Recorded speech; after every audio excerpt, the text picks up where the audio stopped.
il y a un temps de la récolte. Alléluia.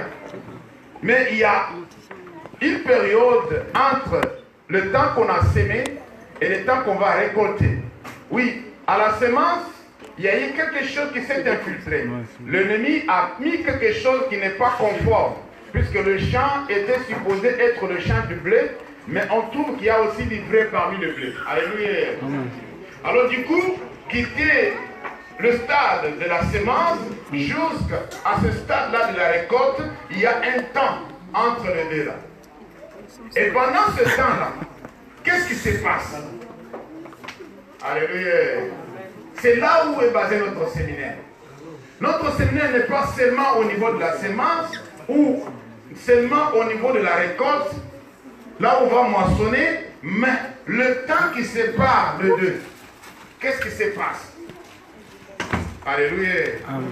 Pourquoi le travailleur ou les disciples ont demandé au maître que non, avant que ça soit trop tard, nous devons déraciner l'ivraie. Nous devons déraciner la mauvaise semence pour laisser la bonne semence évoluer jusqu'à la moisson. Alléluia. Est-ce que nous sommes ensemble? Alors, et lorsque les deux maintenant vont évoluer ensemble, les deux maintenant vont croître ensemble, comme nous avons choisi notre terrain, notre champ comme étant l'église de Dieu. Amen. Comme étant l'église locale, lorsque le mauvais et le bon évoluent ensemble, quelle est l'influence du bon sur le mauvais et quelle est l'influence du mauvais sur le bon?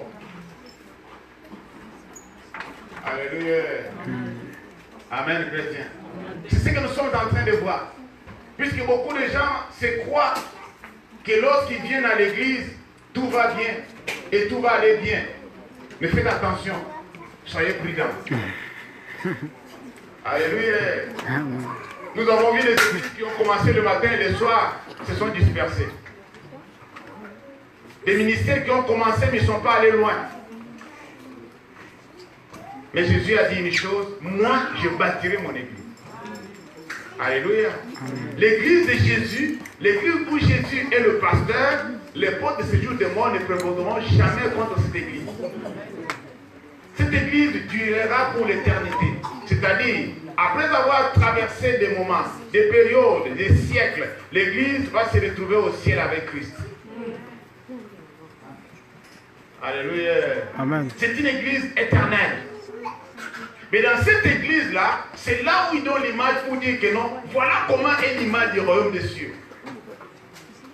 Voilà comment sera mon église. Puisque moi, je sais que ce champ-là arrivera jusqu'à la moisson. Alléluia. Et à la fin, on va décider. Et nous avons commencé à faire certaines choses. Puisque nous avançons petit à petit, nous avons commencé à identifier, comme je l'avais dit hier et avant-hier, nous avons commencé à identifier que parmi la mauvaise semence, il y a plusieurs herbes. Il y a plusieurs sortes de mauvaises semences. Alléluia. On avait parlé de la sorcellerie, vous vous souvenez, non? Qui était là? On avait parlé de la sorcellerie. Comment se comportent les sorciers? Quels sont les types de la sorcellerie? Nous avons découvert ensemble que la sorcellerie, c'est un métier. Alléluia. Il y a de ceux-là qui pratiquent ce métier-là, de la sorcellerie, comme ceux qui pratiquent la magie. Alléluia. Amen, chrétien. Ceux qui sont dans des sciences occultes, ils pratiquent certains métiers. Ils apprennent, ils se forment. Ils montent des grades. Ils ont des diplômes. Ils vont de grade en grade. Ils ont des responsabilités dans la sorcellerie. Alléluia. Et nous avons aussi compris que non, ces gens-là se sont infiltrés parmi les croyants pour pouvoir étouffer des bonnes choses qui peuvent sortir de la bonne semence. Amen, chrétien. Alors nous avons expliqué cela, on ne va pas revenir dessus. Mais aujourd'hui, par la grâce de Dieu, nous allons parler encore de quelque chose, d'un autre type de semence ou de mauvaise semence, comme nous le disons, qui a été semé dès le commencement et qui règne encore aujourd'hui. Cette mauvaise semence est très très dangereuse. Puisque la première fois dans l'histoire, c'est ce que Satan a utilisé pour pouvoir nuire à l'humanité. Alléluia. La première mauvaise semence qui s'est manifestée et qui a porté du fruit, c'était la séduction. Amen, chrétien. Nous allons parler par la grâce de Dieu de la séduction. Dis la séduction. La séduction. La séduction. La séduction. La séduction est devenue comme un cancer dans la société et dans la communauté chrétienne. Le diable utilise tous les moyens possibles pour séduire beaucoup. Amen. Amen. Alléluia. Pour séduire beaucoup.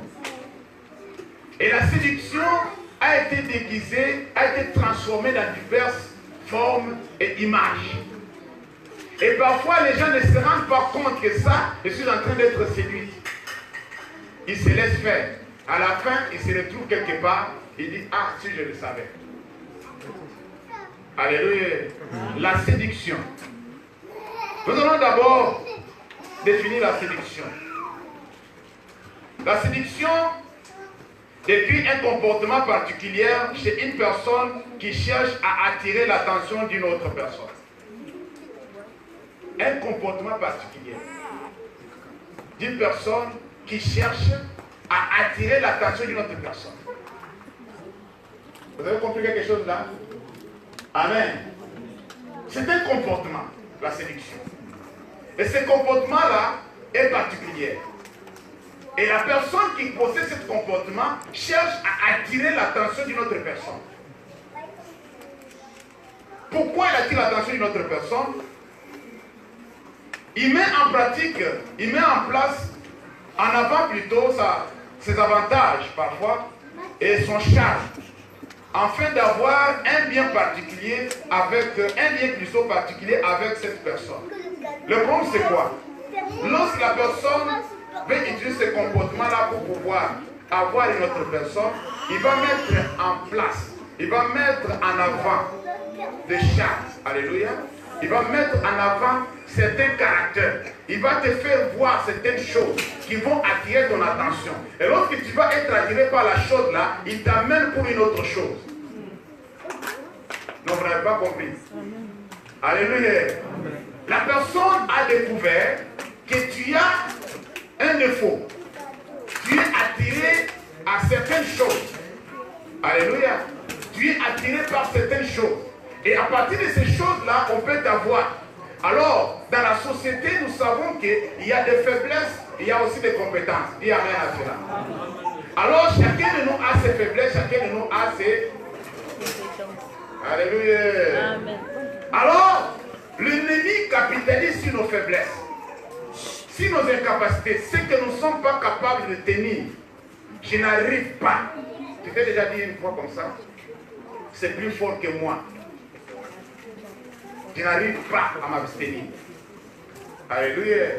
Alors, à partir de nos défauts, l'ennemi ou la personne qui avait reçu le pouvoir de l'ennemi pour séduire, cette personne va capitaliser sur tes... Nous avons vu ensemble ici pour les sorciers que nous s'intéressent beaucoup à connaître la vie des gens. Alléluia. J'ai fait un effort de savoir qui est Paul, il est sorti d'où, il est marié à qui, qu'est-ce qu'il fait dans la vie. Amen. Il est né dans la famille de combien de personnes? C'est comme s'il faisait la petite dame à la personne. Les sorciers cherchent à savoir toute la vie de la personne pour pouvoir savoir le point faible de la personne afin de pouvoir l'ensorceler ou faire de lui une victime. Alléluia. Alors dans la séduction, nous voyons que la personne qui commence à séduire met en avant les avantages. Alléluia. Il te montre des avantages. Voilà, si tu fais ça, tu auras ça. Si tu touches à ça, tu vas obtenir ça. Il va commencer à charmer. C'est une personne qui sait faire la publicité. Il te fait acheter quelque chose que tu n'as pas besoin d'acheter. Alléluia. Tu te retrouves avec quelque chose en main que tu n'avais pas envie d'acheter. Tu es sur le marché, entre tes mains, tu as quelque chose qui dit, ah, ça là, j'ai acheté pourquoi? Alléluia. Il y a des gens qui amènent à la maison des choses inutiles. Ils se posent la question, mais je vais faire quoi avec? Mais tu as déjà acheté? Tellement que la personne a parlé, j'ai vu un gars en RDC qui chante seulement, il chante, les gens voient, il vend quoi? Il vend des chaussettes à l'intérieur. Quelqu'un qui ne savait pas, qui n'avait pas envie d'acheter la chaussette. Il s'en va. Puisque le gars a chanté, le gars a été vraiment à la hauteur, il a fait vendre ça par force. Alléluia. Amen, chrétien. Comme synonyme de la séduction, nous avons l'attirance. Vous connaissez ce qu'on appelle l'attirance? Attirer quelqu'un vers. Ça, c'est synonyme de la séduction. Nous avons aussi les appâts. Vous connaissez les appâts? C'est-à-dire une personne qui séduit une autre personne, il va mettre en place des appâts, des pièges. Alléluia.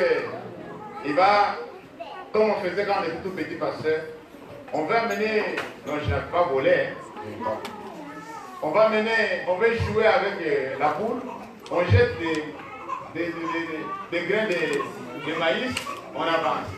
La poule aussi avance, c'est un appât. Pourquoi? Puisqu'ils nous ont demandé de pouvoir attraper cette poule-là, puisqu'on va la corriger le soir.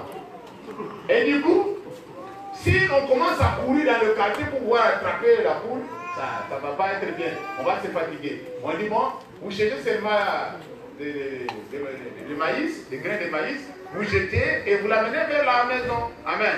Et il y a des gaillards derrière qui suivent la poule derrière. Quand la poule va faire seulement son entrée, alors on l'attrape. Et le soir, les choses ont été faites. Alléluia. Amen les chrétiens. Puisqu'on ne voulait pas courir. Alors ce sont des appâts. Et la séduction vient avec des appâts pour attirer la personne. Dans la séduction, nous allons voir aussi comme synonyme l'envoûtement. Vous connaissez ce qu'on appelle l'envoûtement? Amen, chrétien.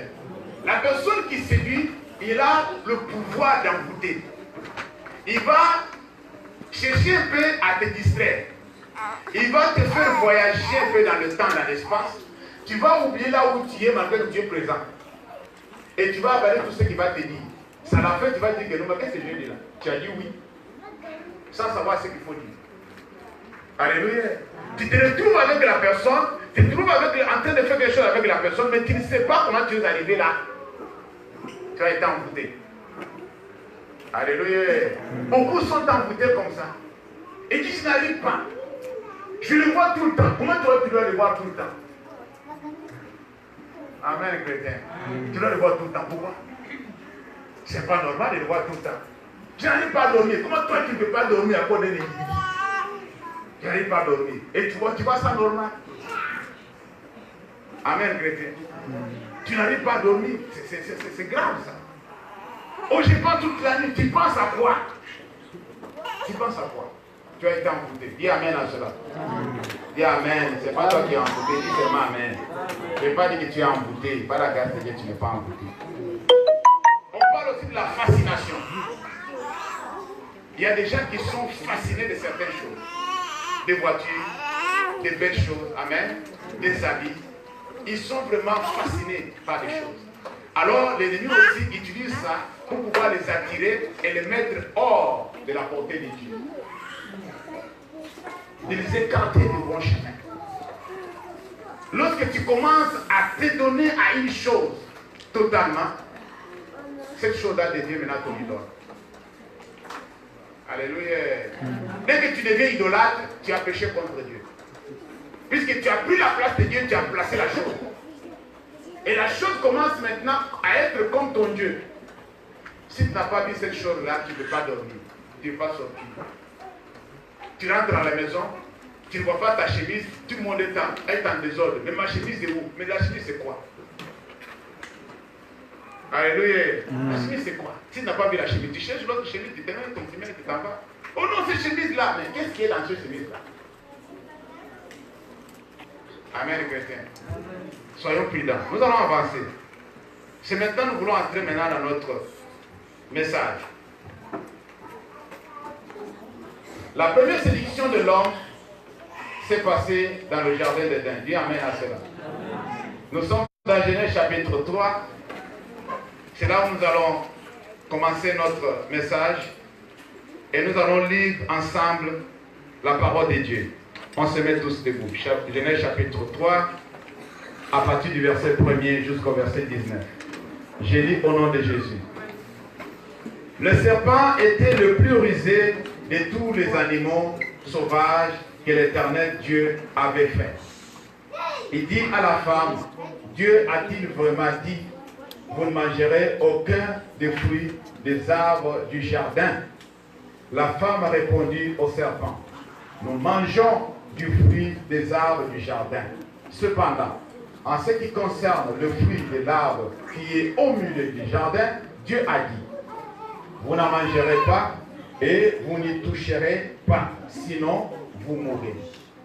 Le serpent dit alors à la femme, vous ne mourrez absolument pas, mais Dieu sait que les jours où vous en mangerez, vos yeux s'ouvriront et vous serez comme Dieu, vous connaîtrez le bien et le mal. Verset 6. La femme vit que l'arbre était porteur de fruits bons à manger, agréable à regarder et précieux pour ouvrir quoi? L'intelligence. Elle prit de son fruit et en mangea. Elle en donnant aussi à son mari qui était avec elle, et il en mangea.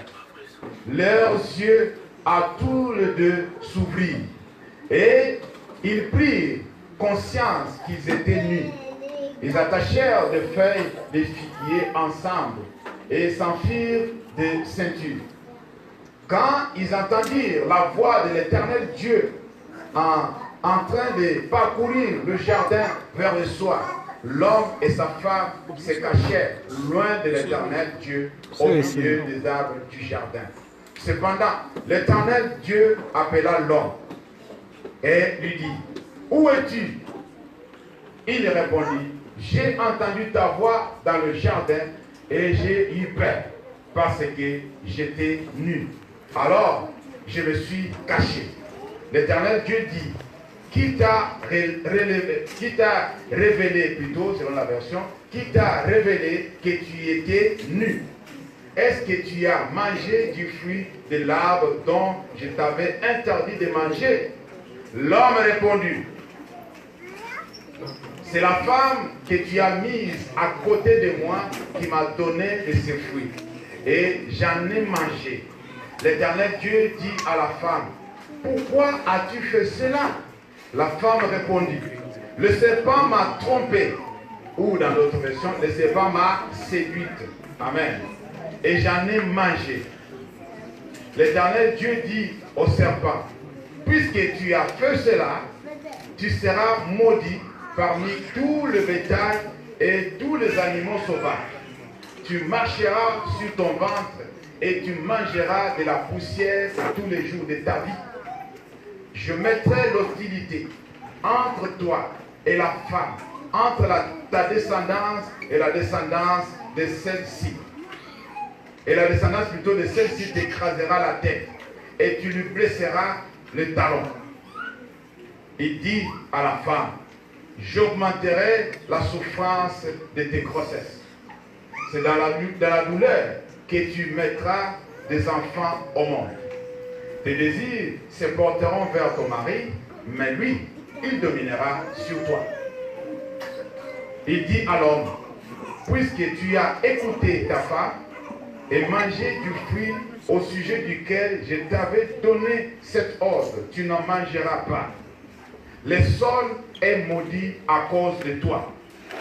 C'est avec peine que tu en tireras ta nourriture. Tous les jours de ta vie, il te produira des ronces et des chardons, et tu mangeras des lèvres de champ. C'est à la sueur de ton visage que tu mangeras du pain.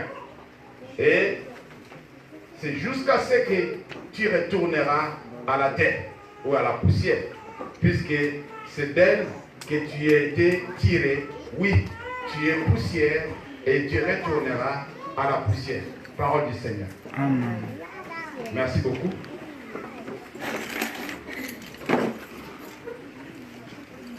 Bien-aimés dans le Seigneur, il y a une situation ici. La Bible dit que tout ce que l'Éternel avait créé était bon. Dis Amen. Comme ce monsieur que Jésus nous raconte l'histoire, qui avait planté de la bonne semence dans son champ. Les hommes que Dieu avait créés, les animaux, les arbres, tout ce qu'il avait créé, le ciel, la terre, les étendues, les lumineux, tout était bon. Alléluia. Alors, Dieu a fait une chose. Il a donné la responsabilité de tout ce qui était sur la terre à l'homme. C'est l'homme qui était le responsable. C'est l'homme qui devait gérer. C'est l'homme qui devait diriger.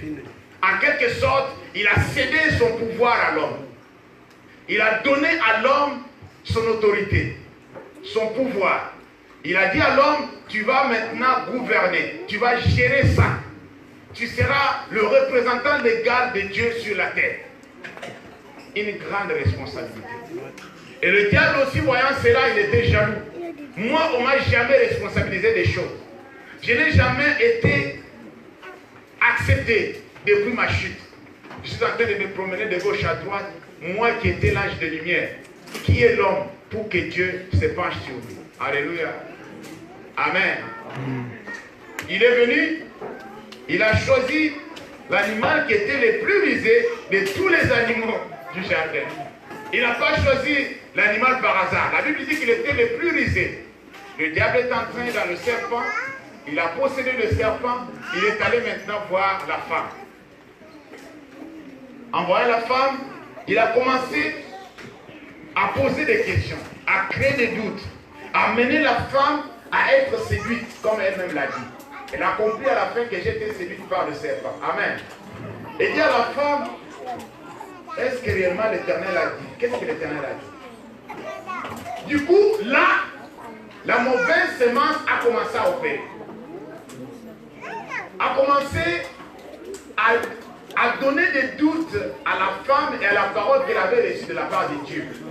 La parole qu'elle avait reçue était une parole qui devait la donner la vie. Une parole qui devait la donner encore une fois bien de bonnes choses, la bénédiction de Dieu, la présence de Dieu, la communion avec Dieu. Nous allons voir tout ça. Alors, du coup, le diable ne voulait, il savait ce qui allait suivre dans la suite. Il ne voulait pas que la femme continue comme ça avec son mari. Il a voulu maintenant causer des troubles dans ce foyer. Alléluia. Amen, chrétien.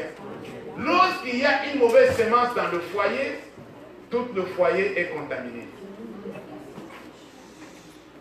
Tout l'ensemble du foyer est affecté. Tout le monde ne peut pas vivre en paix. Lorsque ça ne va pas dans la famille, toute la famille est par terre. Le diable sait que la famille, c'est les cellules même de base de la nation. Dans la famille, on peut détruire toute une nation. Alléluia. Dans la famille, on peut s'aimer des choses qui vont faire des années et des siècles. Une personne dans la famille qui a été sous la malédiction ou qui a été une mauvaise semence, cette personne peut répandre cette mauvaise semence de génération en génération. Il y a des personnes aujourd'hui, et d'autres peut-être nous dans cette salle, dont la famille, on a laissé la responsabilité, l'héritage du fétiche de son papa. Amen. Oh, c'est moi le chef de famille. On t'a donné le chef de famille, on t'a donné le pouvoir de la famille, on t'a donné la société de la famille, on t'a donné tout ce qui devrait être du ténèbre pour la famille. C'est toi maintenant qui gardes. Nous avons des gens comme ça qui continuent encore une fois à pratiquer la tradition, la sorcellerie, le vaudou, tout ça là. Pourquoi? Puisqu'ils veulent propager cette richesse-là, soi-disant richesse. De génération en génération. Oh non, c'était mon grand-père qui avait commencé. Il a laissé ça à mon père. Et mon père m'a laissé aussi. Alléluia. Amen, chrétien. La semence a été semée depuis une autre génération. Et ça se retrouve dans une autre génération. Et tout ça, pourquoi? Puisque le diable veut nuire. Il veut détourner l'homme de l'attention de Dieu. Il veut mettre l'homme en difficulté avec Dieu. Celui qui était à la base, comme l'a dit Jésus-Christ dans ce parabole, il dit c'est l'ennemi qui a semé ça. C'est l'ennemi qui a mis cette mauvaise sémence. C'est l'ennemi qui est passé à mon insu. Il est passé la nuit, il a semé la mauvaise sémence. Lorsque la femme a vu cela, elle a commencé à voir les effets immédiats de la séduction. Alléluia. Les effets immédiats de la séduction. Je vais nous dire une chose. Faites attention. Vous savez, c'est bien de chercher à connaître certaines choses. C'est bien de découvrir. La Bible dit que c'est la bénédiction de l'Éternel qui enrichit. Vous vous souvenez de ça, non? Dieu, dans son plan, Dieu ne voulait pas que Adam et Ève restent bourriques, sans intelligence. Si tu cherches l'intelligence avec Dieu, tu seras intelligent. Mais si tu cherches l'intelligence hors de Dieu, tu vas connaître des choses qu'il ne faut pas connaître. Amen, chrétien. Si tu cherches l'argent hors de Dieu, tu vas toucher des choses qu'il ne faut pas toucher. Si tu cherches un enfant hors de Dieu, tu vas voir même des chèvres dans ta famille. Et des moutons. Les gens qui sont allés voir des féticheurs pour avoir un enfant, ce sont de trouver avec des poules et des coqs. Des macaques entre eux. Et les gens disent ça facilement. Ah, cet enfant se comporte vraiment comme un chien. Hein. Mais c'est un chien. Ce n'est pas un enfant normal. Alléluia. C'est Dieu qui donne des enfants. Si toi tu vas chercher un enfant hors de Dieu, tu auras autre chose qu'un enfant. Qu'est-ce qu'Adam dit dans ses paroles? Il dit qu'elle a regardé l'arbre, elle a regardé le fruit. Le fruit était beau à voir. Tu vois là où ça commence? C'était beau à voir. La convoitise des yeux. C'était beau à voir.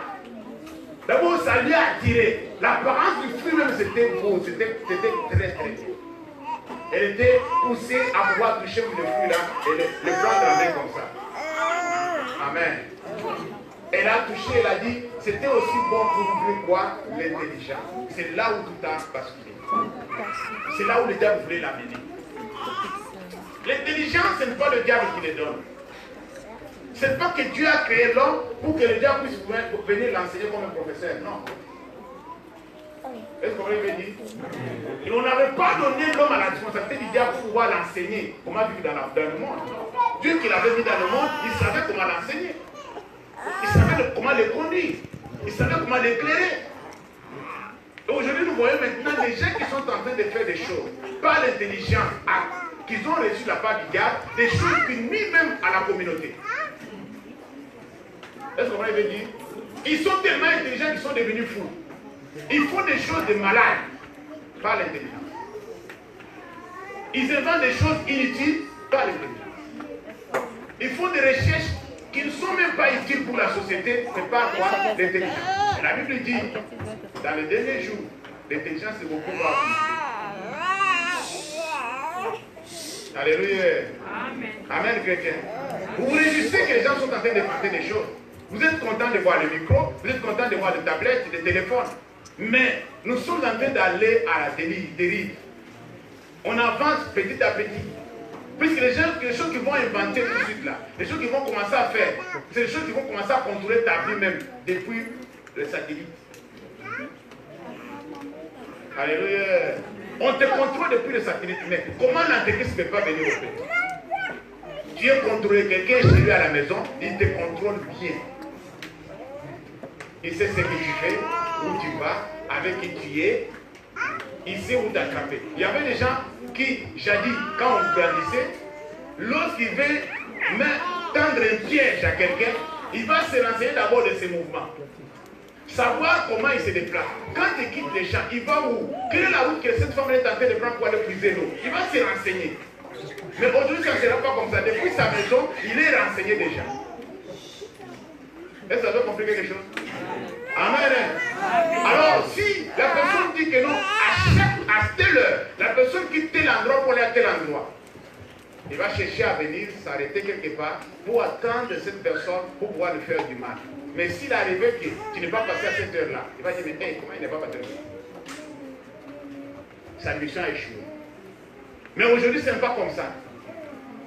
Quand tu décides de ne pas partir, on sait qu'il n'est pas parti. Vous n'avez pas compris. Quand tu bouges pour partir, on sait qu'il est en mouvement, il part. il s'est arrêté quelque part, il s'est arrêté. Voilà la technologie. Tout ça, c'est quoi? L'intelligence que l'homme a cherchée. L'intelligence qu'il a reçue d'un mauvais côté. C'est que le diable a inspiré l'homme. Faites attention, bien-aimés. Nous sommes tentés, puisque nous voulons avoir certaines choses, aller au-delà de ce que Dieu a permis. Faites attention. La séduction est là à la porte. La séduction est là autour de nous. La séduction est là dans notre environnement. Alléluia. Amen. Amen, chrétien. L'objectif du diable, l'objectif que le diable cherchait dans tout ça, pour pouvoir séduire l'homme à travers la femme et l'amener quelque part. Qu'est-ce qui s'est passé? Dans un premier temps, il lui amène à pécher d'abord contre Dieu.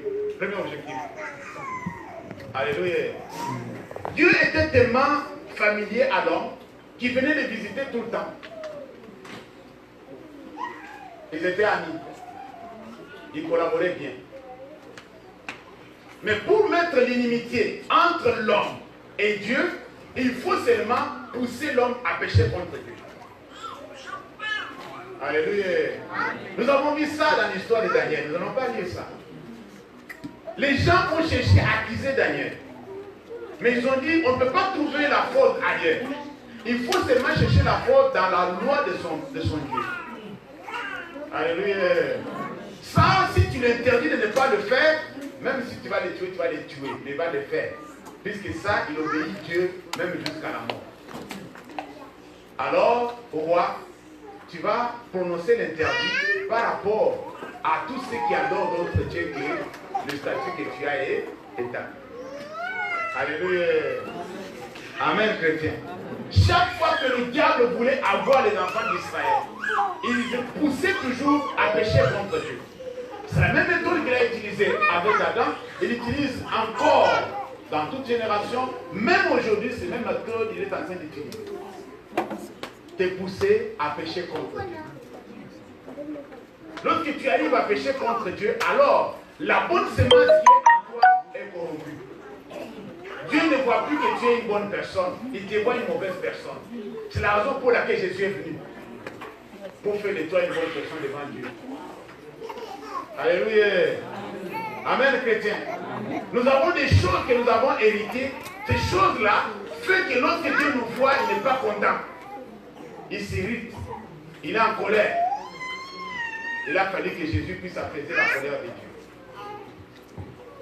Deuxième chose, le diable voulait lui priver de la présence de Dieu et sa communion. Alléluia. Amen. Vous savez, avant de lire ce que nous allons lire, je vais vous aider à comprendre une chose. Nous faisons un effort dans les églises vivantes, les églises de réveil. On parle trop de la présence de Dieu. On parle trop de la communion avec Dieu. Vous vous souvenez de ça, non? Les gens parlent trop, il faut être en communion avec Dieu. Il faut être dans la présence de Dieu. Il faut chercher la présence. Nous allons voir des versets. Je vais vous aider à comprendre des choses. Vous allez bien saisir la leçon. La présence de Dieu, la communion avec Dieu et tout ça. Et les gens, parfois, ils s'en foutent. Vous savez pourquoi? Les gens ne cherchent pas la présence de Dieu. Les gens ne cherchent pas la communion avec Dieu, puisqu'ils ne connaissent pas la communion avec Dieu. Alléluia. Serge, viens ici. Viens ici devant. Oui, viens. Ouais. Oui, mets-toi debout, viens. Regardez ce bien-aimé. Amen. Amen. C'est un exemple que vous allez comprendre pourquoi parfois vous ne cherchez pas à être en communion avec Dieu. Vous ne cherchez pas à apprécier la présence de Dieu. Serge, aujourd'hui, c'est un homme libre. Vous savez que c'est un homme libre, non? Il peut aller au boulot, aller à la maison, il peut venir à l'église quand il veut. S'il veut dormir, il dort, s'il veut se réveiller, il se réveille. Serge a vécu depuis son enfance la liberté, ce qu'on appelle la liberté. Et un jour, on va incarcérer Serge. Il va en prison. Amen. Amen. Il passe des années en prison. Alors Alors, un jour, on annonce à Serge que non, tu vas découvrir la liberté. Tu sais ce que Serge va savoir. Il a le goût de la liberté. Il sait ce qu'on appelle la liberté. Il sait ce qu'on appelle la prison. Est-ce qu'on veut dire? Alors, quand on lui dit qu'il sera libre, une grande joie va l'envahir. Puisqu'il connaît ce qu'on appelle la liberté. Mais comme toi, tu n'as pas connu ce qu'on appelle la communion. Et tu es hors la communion, tu es loin de Dieu, tu n'es pas en communion avec Dieu depuis ta naissance, c'est-à-dire Serge, en prison, il a donné naissance à un enfant. Cet enfant est né en prison. Vous savez qu'il y a des femmes qui donnent naissance en prison. Oh, oui. Et on est là. Cet enfant a grandi, comme sa maman a été condamnée à mort, cet enfant a grandi jusqu'à l'âge de 15 ans, 16 ans, 18 ans. Ceux qui connaissent la prison, sortir à un certain moment et rentrer dans le cachot. Est-ce que vous comprenez ce que je veux dire? Sortir à un certain moment, rentrer dans le cachot. Sortir à un certain moment, rentrer dans le cachot. Depuis sa naissance, il connaît que la prison. Il connaît que comment des limites dans la vie. Il ne sait pas ce qu'on appelle la liberté. Alors, Serge, qui connaissait la liberté et qui doit maintenant découvrir la liberté, il est content de sortir. Mais cet enfant qui n'a jamais connu la liberté, on lui dit que non, voilà, ta maman est morte en prison et tu n'as pas le droit de rester en prison. Tu dois découvrir la liberté, tu vas maintenant vivre avec les autres. Tu sais que cet enfant sera dépaysé. Merci bien.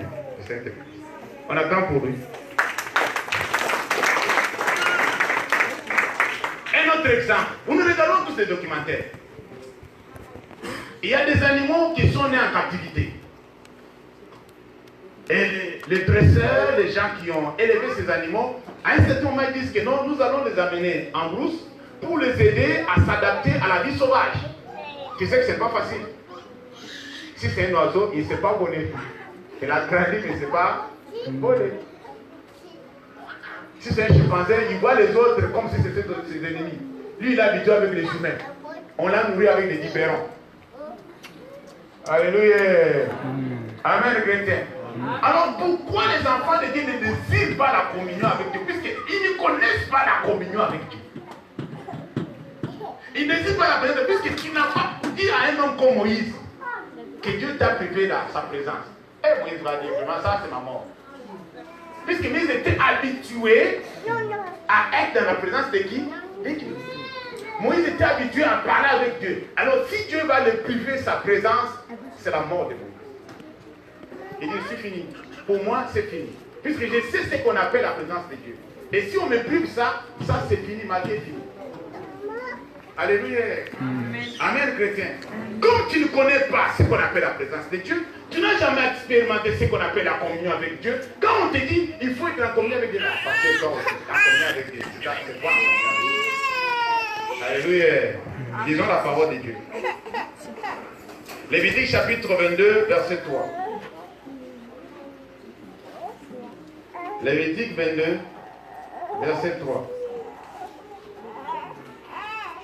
Voilà ce que la Bible dit. Dis-leur, au fil des générations, chacun de vos descendants qui s'approchera des offrandes saintes, que les Israélites consacrent à l'Éternel, et qui aura sur lui une impureté, sera exclu de ma présence. Je suis l'Éternel. Amen. Israël connaît ce qu'on appelle la présence de Dieu. Ils ont expérimenté la présence de Dieu. Ils ont désiré la présence de Dieu. Et Dieu leur donnait rendez-vous à pouvoir se manifester de temps en temps et ça leur faisait du bien. C'était une expérience que les autres nations n'avaient pas. De voir leur Dieu se manifester dans les nuées. Amen. Par le fumée. Sa présence dans le temple. La présence de Dieu remplissait le temple. La présence de la voix de Dieu. Ils écoutaient la voix du haut des cieux. Ils vont à la montagne. Ils voient la montagne qui fume du feu comme ça. Ils disent, waouh, il n'y a pas un Dieu pareil. Alléluia. Alors il dit que non, une personne dans la descendance qui sera impure et qui va s'approcher des choses saintes, de l'offrande sainte qui m'a été réservée, cette personne-là sera privée de ma présence. Un jour, vous savez pourquoi Vous allez lire l'histoire, vous allez comprendre. Vous savez pourquoi les frères de Joseph ont fait tout pour amener leurs frères. Ce n'est pas à cause des biens matériels. En Égypte.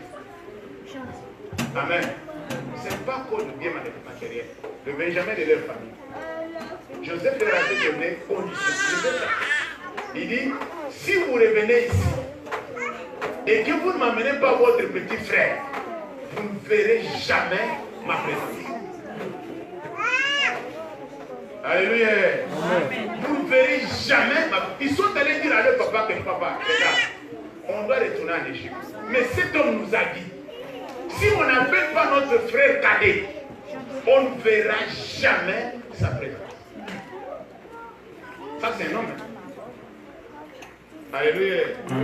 Combien sont allés dîner, ont été invités à l'Élysée. Le fait qu'il était là à table et Macron était dans la salle, il est content.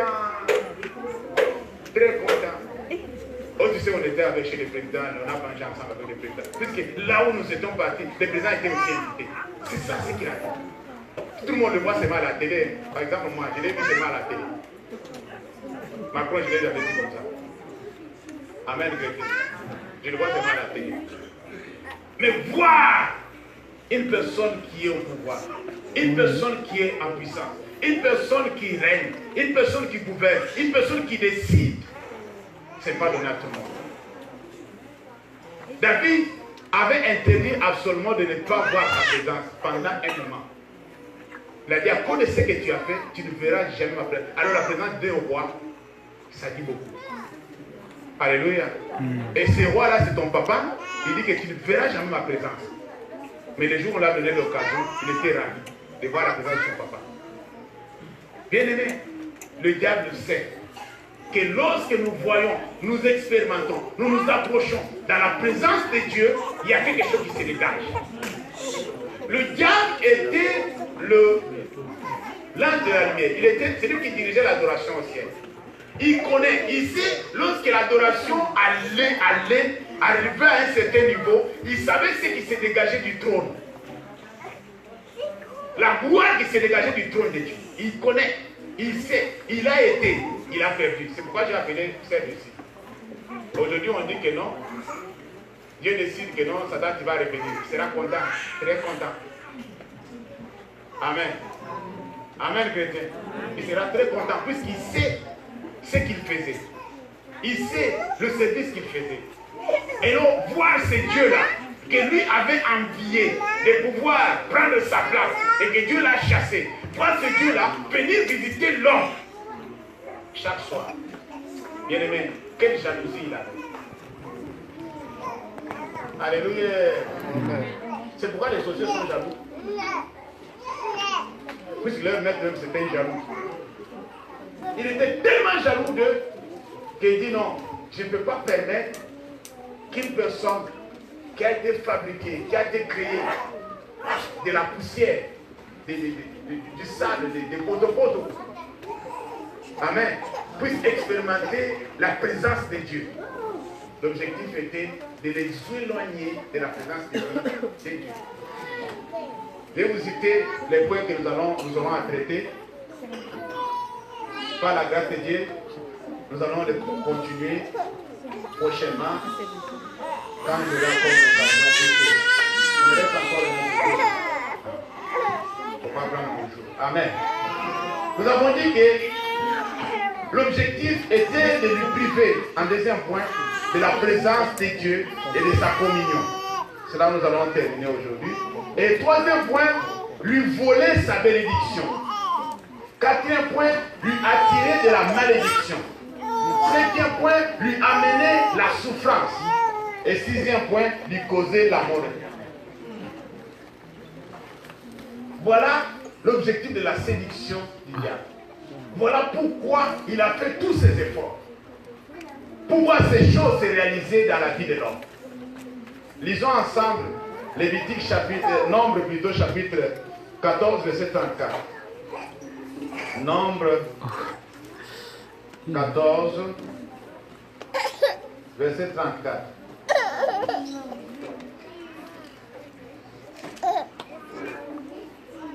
Voilà ce que la Bible dit. Vous avez mis 40 jours à explorer le pays. Vous supporterez donc les conséquences de vos fautes pendant 40 ans. Une année pour chaque jour. Ainsi, vous saurez ce que c'est que d'être privé de ma présence. Est-ce que vous voyez ça? Cette sentence-là que Dieu a prononcée aux enfants d'Israël dans le désert. À cause de leur incrédulité, à cause de la désobéissance, à cause du découragement pour ne pas avancer comme Dieu voulait, il dit vous avez fait 40 jours pour explorer le terrain et vous allez faire 40 ans pour parcourir le désert, alors vous apprendrez et vous comprendrez que c'est une autre chose d'être privé de quoi? De la présence de Dieu. Alléluia. Amen, chrétien. Amen. Alors Dieu, il a des sentences, il a des choses qu'il fait pour nous aider à comprendre que non, c'est dans sa présence que nous avons tout ce que nous pouvons avoir. Psaume 16, 11. Psaume chapitre 16, verset 11.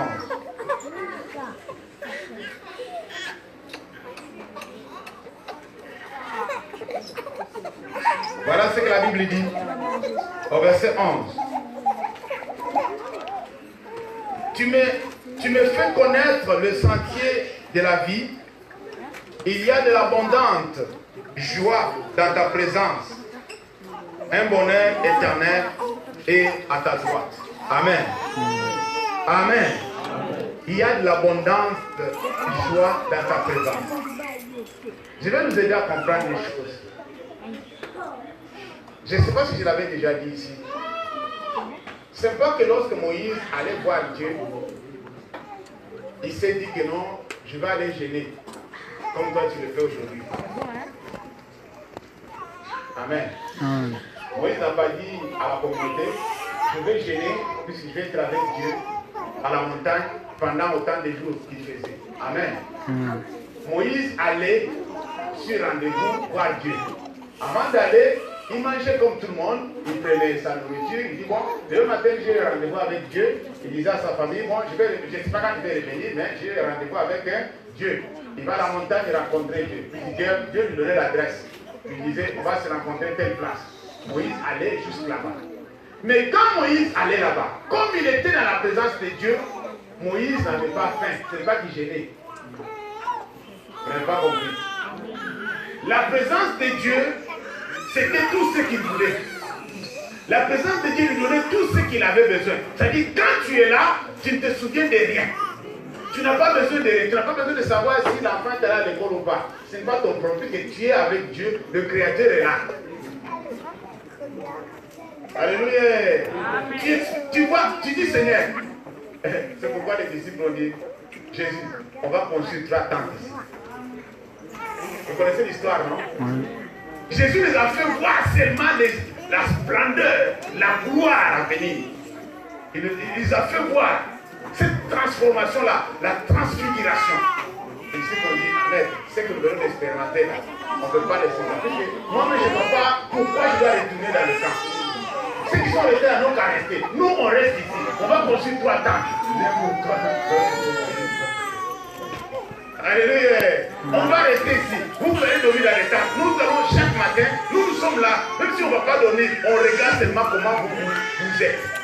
Vous trois là, comment vous êtes. Comme on voit comme vous êtes là, ça nous fait du bien. Nous sommes là, on n'a pas faim, on n'a pas soif, on ne peut pas. Puisque la Bible dit qu'au ciel là-bas, personne n'aura besoin des habits. Dans la présence de Dieu. Amen. Au ciel, il n'y aura pas de trucs de manger, de boire. Oh, j'ai faim, je suis fatigué. Là-bas, tu ne peux pas te fatiguer. Moïse est allé voir Dieu à la montagne, il ne s'est pas fatigué. C'est Dieu qui a réveillé Moïse pour dire que non. Hé, réveille-toi mon pote. Les gens que tu laisses en bas là sont en train d'adorer les idoles. Dis quoi? Il dit, va voir. Si Dieu l'avait dit d'aller voir, Moïse allait rester encore quelques jours. Est-ce que il veut dire? Mais il n'avait pas demandé qu'on l'amène la nourriture à la montagne. Personne ne l'amenait la nourriture. Mais qu'est-ce qu'il faisait là? Pourquoi il demeurait? Pourquoi il était content d'y rester? Moïse était fâché quand il est descendu, non seulement puisque les gens adoraient l'idole, puisqu'ils ont coupé la présence de Dieu. Amen. L'excellence de la présence de Dieu. Le bienfait d'être dans la présence de Dieu. Il dit, tu sais, il y a des gens, si il est tenté de lever des bonnes choses, il les réveille, il se fâche. Ça, c'est juste le réveil. Quand il se réveille, il se fâche. Il dit, tu m'as coupé. Tu sais ce que tu es en train de réveiller. Là, tu viens de couper ça. On se met tous debout, on va prier.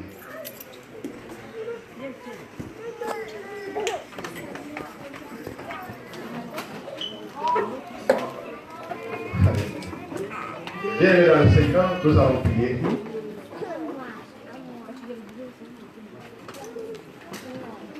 Nous avons beaucoup de choses à dire sur la séduction. Nous avons beaucoup de leçons à tirer sur ce que le diable a fait dans le jardin. Et jusqu'aujourd'hui, il utilise les mêmes méthodes pour séduire les humains et surtout les enfants de Dieu. Ceux qui cherchent Dieu dans la vérité, ceux qui cherchent à plaire Dieu. Dans Matthieu 24, la Bible dit, dans le dernier temps, il va faire tout. Amen. Pour séduire, même s'il faut, même les élus. Vous connaissez les élus de Dieu, non? Amen. Même les élus, il va faire tout pour les séduire, pour qu'ils aillent avec lui. Il va augmenter ses capacités de séduction. Pourquoi? Puisque beaucoup de gens à cette époque-là auront déjà la connaissance de la parole de Dieu. Seront déjà candidats pour le ciel. Mais lui ne veut pas cela. Bien-aimé, le diable ne veut pas ton bien. Alléluia. Tu dois être prudent par rapport à la séduction. Tout ce qui brille, ce n'est pas de l'or. Maintenant, tu vas prier contre l'esprit de séduction dans l'église. Je dis bien dans l'église. On n'a pas besoin de voir des cas qui vont même amener la honte dans le camp de Dieu. Des cas même qui ne soient pas, comme l'apôtre Paul a dit que non, il y a des choses qui se passent chez vous, même chez les païens, ça ne se passe pas comme ça. Imaginez-vous que dans votre église, là où vous prêchez Christ, il y a un garçon qui est sauté avec la femme de son papa. Est-ce que chez les païens, ça se fait? Alléluia. Ça, c'est la première chose. Ça. On va prier maintenant. On va faire une prière d'autorité vraiment à la dimension. Avec l'état que tu es, l'état de puissance, de jeûne et prière, tu vas prier contre l'esprit de séduction. Que Dieu nous épargne. Élève ta voix, commence à prier. L'éternel, notre Dieu, notre Père, par l'autorité et le pouvoir que tu m'as donné, je viens, c'est notre Dieu, mettre fin, mon Dieu, mon roi. Je viens, c'est notre Dieu, m'opposer à tout esprit de séduction. Tout esprit, c'est notre attirance, mon Dieu, mon roi. Tout esprit qui amène les gens hors de ta portée. Tout ce qui vient pour nuire, pour empêcher tes enfants à vivre ta présence, à contempler ta gloire, à chanter tes merveilles, à célébrer ton nom, Seigneur. Oui, nous venons, c'est notre Dieu, pour dire non à cela. Tout esprit de séduction dans l'église, nous prenons l'autorité sur ça au nom de Jésus. Tous les agents du diable qui ont été envoyés pour pouvoir séduire, pour pouvoir nuire, pour pouvoir empêcher, pour pouvoir, c'est notre Dieu, éloigner ton peuple, écarter, séduire, Seigneur. Nous rendons cela nous les sans effet, au nom puissant de Jésus. Seigneur, nous paralysons toute force de l'ennemi, nous neutralisons toute influence diabolique, nous renversons toute puissance diabolique dans le nom de Jésus. Que toute personne qui a reçu le pouvoir, qui a reçu le pouvoir, mon Dieu, pour pouvoir séduire, de pouvoir amener beaucoup loin de toi, Seigneur. Nous neutralisons sa force, au nom de Jésus. Nous neutralisons sa force, au nom de Jésus. Que tout un chacun sur le lieu, pour ouvrir à ta bénédiction, pour ouvrir à la bénédiction, mon Dieu, pour ouvrir, mon Dieu, pour la